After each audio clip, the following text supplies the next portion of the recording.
attention, control, dopamine. Before you remember deciding to pick up your phone, your thumb is already there, moving across glass with a familiarity so deep it feels biological, like blinking or swallowing. This is where the story begins, not in technology, but in the body.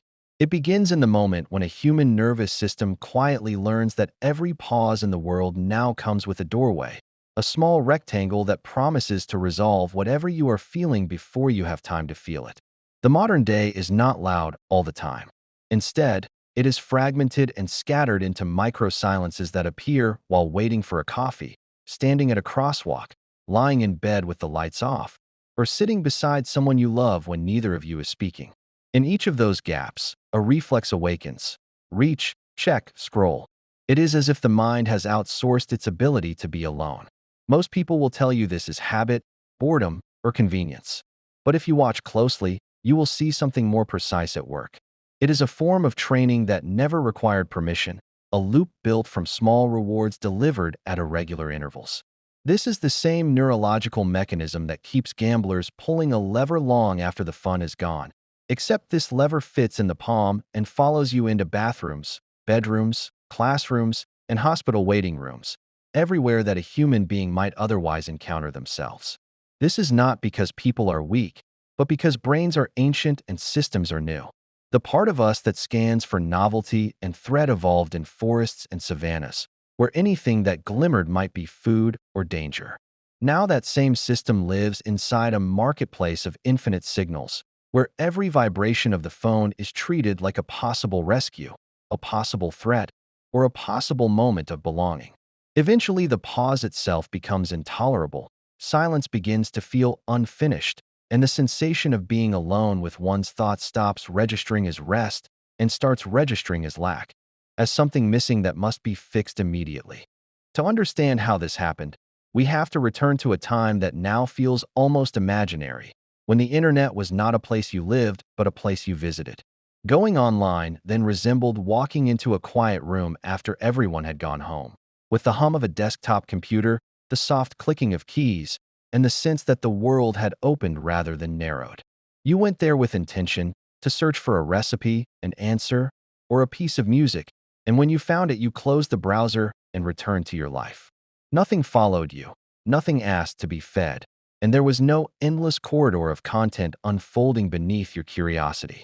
There was no feed that needed constant tending and no invisible architecture designed to keep you moving forward when you had already arrived.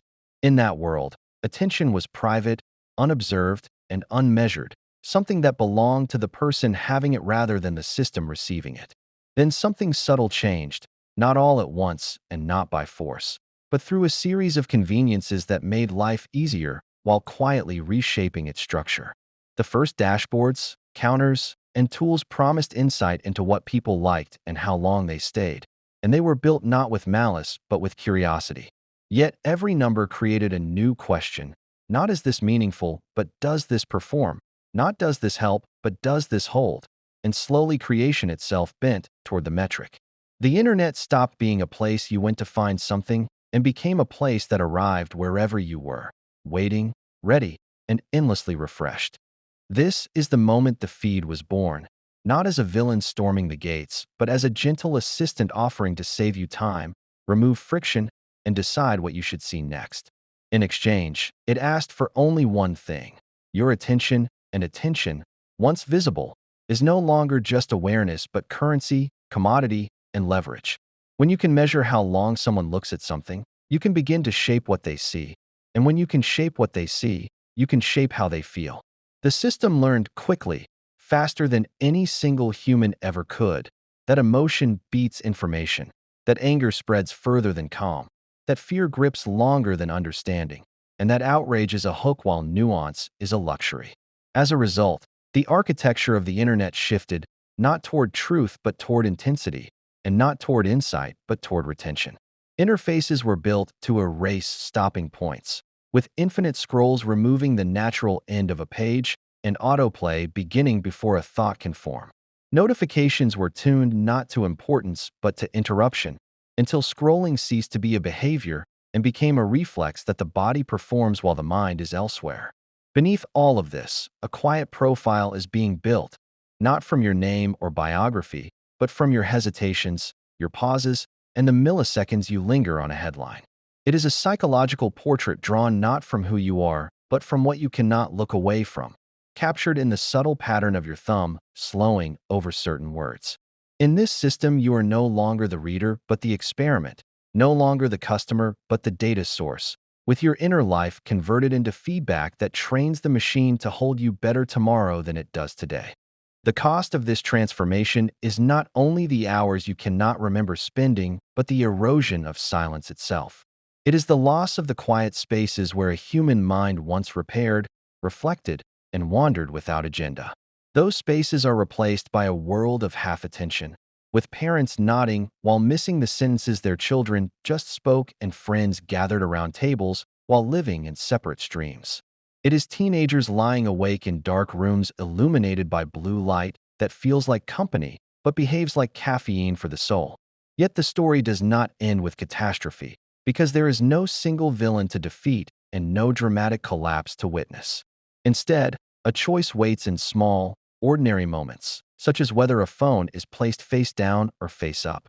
It appears in the courage to let boredom exist without curing it, and in the willingness to feel the raw edges of loneliness instead of smoothing them with a feed. It is the remembering that your attention is not a resource to be mined, but your life in motion, each second an unrepeatable fragment of consciousness. That fragment cannot be stored, replayed, or optimized once it is gone.